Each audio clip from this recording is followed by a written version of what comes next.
Trump യുദ്ധത്തിന് എതിരാണെന്ന് പറഞ്ഞു. യുദ്ധത്തിനെതിരാണെന്ന് പറയുകയും ചെയ്തു. 2000 പൗണ്ട് ബോംബ്, ആ ബോംബിൻ്റെ ശക്തിയാണ് ഈ 2000 പൗണ്ട് എന്ന് പറയുന്നത്. ഈ ബോംബുകൾ ഇസ്രായേലിന് കൊടുക്കുകയും ചെയ്തു. എന്തിനു കൊടുത്തു? ഇദ്ദേഹം യുദ്ധത്തിനെതിരാണല്ല. ഇത് ചോദിച്ചപ്പോൾ ട്രംപ് പറഞ്ഞു, ബൈഡൻ ഇതിൻ്റെ കാശ് അഡ്വാൻസായിട്ട് മേടിച്ചിരുന്നു. കാശ് വാങ്ങിച്ച സ്ഥിതിക്ക് സാധനം കൊടുക്കണ്ടേ, അതുകൊണ്ട് ഞാൻ കൊടുത്തു. കാശ് വാങ്ങിച്ചിട്ട് പിന്നെ സാധനം ഇല്ല എന്ന് പറയുന്നത് ശരിയല്ല, ന്യായമാണ്. ഒരു ബിസിനസ്സിൽ പൈസ വാങ്ങിച്ചാൽ സാധനം കൊടുക്കണം. ഇപ്പോൾ ബൈഡൻ കൊടുക്കാതിരുന്നത് എന്താ? കാശ് വാങ്ങിച്ചിട്ട് ബൈഡൻ പറഞ്ഞു, ഇത് നിങ്ങൾ ഗാസയിൽ അവിടെ ഇവിടെയൊക്കെ കൊണ്ടുപോയിട്ട് സാധാരണ ജനങ്ങൾ മരിച്ചു പോകും, അതുകൊണ്ട് തരില്ല എന്ന്. ഇത് കാശ് വാങ്ങുമ്പോൾ ബൈഡന് അറിഞ്ഞുകൂടായിരുന്നോ ഇത് ഹമാസിൻ്റെ തലയിലിടാനാണെന്ന്? പിന്നെ എന്തിനാ കാശ് വാങ്ങിയേ? ഇത് ബൈഡൻ കളിച്ച കളി. ട്രംപ് കളിച്ച കളി നോക്കും.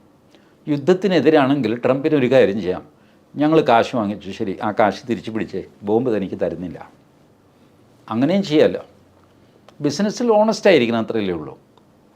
നിങ്ങൾ അഡ്വാൻസായിട്ട് പൈസ തന്നു, പക്ഷേ ഈ ബോംബ് നിങ്ങൾക്ക് തന്നാൽ ശരിയാവില്ല, കാശ് തിരിച്ചു പിടിച്ചോ. ഇങ്ങനെയും ആ ഡീൽ ക്ലോസ് ചെയ്യാം. ചെയ്തില്ല ട്രംപ്, ആയുധം കൊടുത്തു.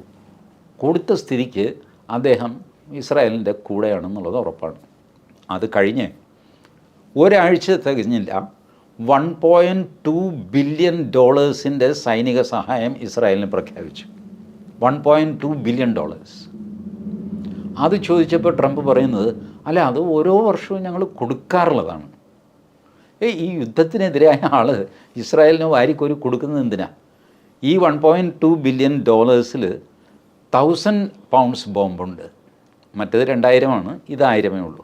എന്നാലും 1000 പൗണ്ട് ബോംബെന്ന് പറഞ്ഞു കഴിഞ്ഞാൽ ഒരു പ്രദേശം മുഴുവൻ കത്തിക്കരിഞ്ഞ് പോകുന്ന സാധനമാണ്. അതുകൂടാതെ ആർമേഡ് ബുൾഡോസർ, അതായത് ഗാസ വൃത്തിയാക്കാനുള്ള ബുൾഡോസറുകൾ, അത് ഈ IED മൈൻസ് ഒക്കെ കുഴിച്ചിട്ടിട്ടുണ്ടല്ലോ, ഇതൊക്കെ പൊട്ടിയാൽ പോലും പ്രശ്നമില്ലാതെ അവിടെ നിന്ന് സാധനങ്ങൾ വാരിയെടുക്കുന്ന കോൺക്രീറ്റ് ബ്ലോക്ക്, അത് ഇതൊക്കെ വാരിയെടുക്കേണ്ടത് ഇതല്ല, എന്നിട്ടല്ലേ ശുചീകരിക്കാൻ പറ്റുള്ളൂ. അപ്പോൾ ഇവർ ഉണ്ടാക്കിയ ട്രഞ്ച്, ആ ട്രഞ്ചിൽ പൊതഞ്ഞു പോയി കഴിഞ്ഞാലും കയറി വരുന്ന തരം ബുൾഡോസറുകൾ, ഈ സാധനം മുഴുവൻ $1.2 ബില്യൺ വർത്ത് ഇസ്രായേലിന് കൊടുക്കാൻ കരാർ എഴുതി ട്രംപ്. ഇതെല്ലാം ഈ ഗാസയെ ആയിരിക്കും ഞാൻ വിചാരിക്കുന്നു, അല്ലാതെ വേറെ ആരെയും അവരുടെ നോട്ടത്തിൽ ഇപ്പോൾ ഇല്ല. നമ്പർ 2, ഇതിൻ്റെ കൂടെ വേറൊരു വാർത്ത വന്നു, അൺറിലേറ്റഡ് എന്ന് നമുക്ക് തോന്നും, ബട്ട് റിലേഷനുണ്ട് അതിൽ. ഇറാൻ അവരുടെ ആണവശക്തി വികസനം ത്വരിതപ്പെടുത്തി എന്ന് അമേരിക്ക പറയുന്നു എന്നല്ല, അമേരിക്ക കൺക്ലൂഡഡ് ദാറ്റ് എന്നാണ്. അമേരിക്ക ഒരു കൺക്ലൂഷനിലെത്തി, ഇറാൻ ഇങ്ങനെയാണ് ചെയ്യുന്നത്. ഇതുമായിട്ട് എന്താ ബന്ധം ചോദിച്ചു കഴിഞ്ഞാൽ, ഗസയിൽ അമേരിക്കൻ പട്ടാളക്കാരെ അയക്കാമെന്ന് ട്രംപ് പറഞ്ഞിട്ടുണ്ട്. ഗസയിൽ അമേരിക്കൻ പട്ടാളം എത്തിക്കഴിഞ്ഞാൽ അമേരിക്കൻ പട്ടാളം ഇറാൻ്റെ വളരെ അടുത്തെത്തി എന്നാണ് അർത്ഥം. ഇറാനുമായിട്ട് ഒരു മിലിറ്ററി സ്റ്റാൻഡ് ഓഫിന് അമേരിക്ക തയ്യാറാണ് എന്നുള്ള മെസ്സേജാണ് പോകുന്നത്. ഇറാനോട് പറയുന്നു, നിങ്ങളുടെ ന്യൂക്ലിയർ കളിയൊന്നും വേണ്ട. കാരണം ഇസ്രായേൽ ഇറാനെ ആക്രമിച്ചപ്പോൾ വളരെ ശ്രദ്ധിച്ച് ഇറാൻ്റെ സൈനിക കേന്ദ്രങ്ങൾ മാത്രമാണ് തകർത്തത്. ഇറാൻ്റെ ഓയിൽ തൊട്ടില്ല, ഇറാൻ്റെ ന്യൂക്ലിയർ ഫെസിലിറ്റി തൊട്ടില്ല.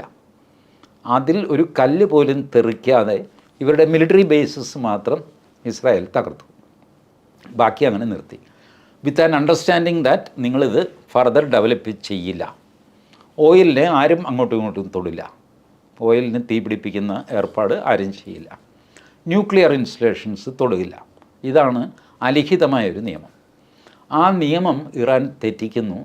അപ്പോൾ ഇറാൻ ഒരു വാണിംഗ് ആയിട്ട് ഗസയിൽ അമേരിക്കൻ പ്രസൻസ് വരുന്നു. ഈ അമേരിക്കൻ പ്രസൻസ് അല്ലെങ്കിൽ തന്നെ ആ ഏരിയയിലുണ്ട്. ഖത്തറിന് അവരുടെ അമേരിക്കൻ എയർബേസ് ഖത്തറിലുണ്ട്, സൗദി അറേബ്യയുമായിട്ട് സെക്യൂരിറ്റി കരാറുണ്ട്. Everywhere America is there. അതുകൊണ്ട് ഗസയിൽ 10 പട്ടാളക്കാരെ മസിൽ പഠിപ്പിക്കേണ്ട കാര്യമില്ല.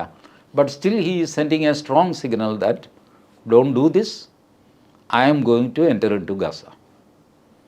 ഇതാണ് അതിൻ്റെ പൊളിറ്റിക്സ്.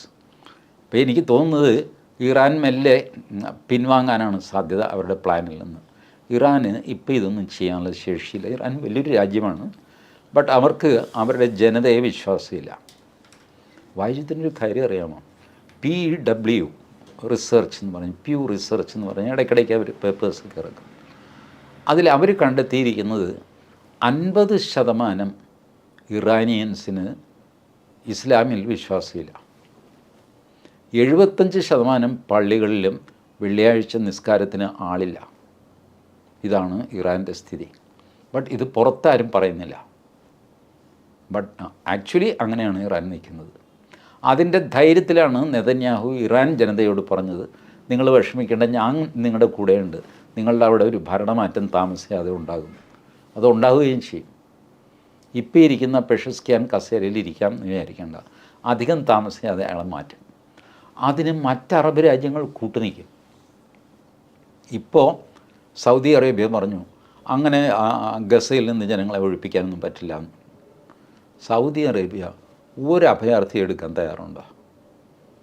പാലസ്തീൻകാരനെ എടുക്കില്ല, റോഹിംഗ്യനെ എടുക്കില്ല, ഒരു മനുഷ്യനെ സൗദി അറേബ്യ അടിച്ചതിനകത്ത് കയറ്റില്ല. ഈ വാചകം മാത്രമാണ്. മുഹമ്മദ് ബിൻ സൽമാൻ അറിയാം ഇതങ്ങോട്ടാണ് പോകുന്നത്. അത് ഒരു പ്രസ്താവന ഇറക്കിയിട്ടാണ്, ഒരു പ്രസ്താവന, അത്രയേ ഉള്ളൂ. ഇത് അമേരിക്കയ്ക്കും അറിയാം. അതുകൊണ്ടാണ് അമേരിക്ക സൗദി അറേബ്യ പറഞ്ഞതിന് മറുപടി പറയാനോ ഒന്നും പോയിട്ടൊന്നുമില്ല. ക്ലീൻ പൊളിറ്റിക്സ് കളിക്കാൻ. Look at Syria. സിറിയയിൽ എത്ര ഫാസ്റ്റായിട്ടാണ് അവർ അസദിനെ മാറ്റിയിട്ട് ജുലാനിയെ വെച്ചത്. അത് വെച്ചതാരാ? അമേരിക്കയും ടർക്കിയും കൂടെയാണ്. ടർക്കി ലോക മുസ്ലിങ്ങളുടെ നേതാവാകാൻ നടക്കുകയാണ് ടർക്കി. ബട്ട് സിറിയയുടെ കാര്യം, സിറിയയെ ഒതുക്കാനായിട്ട് അമേരിക്കയുമായിട്ട് കൂട്ടുപിടിച്ച് അസദിനെ മാറ്റി ജുലാനിയെ വെച്ചു. Julani is under the control of America and Turkey.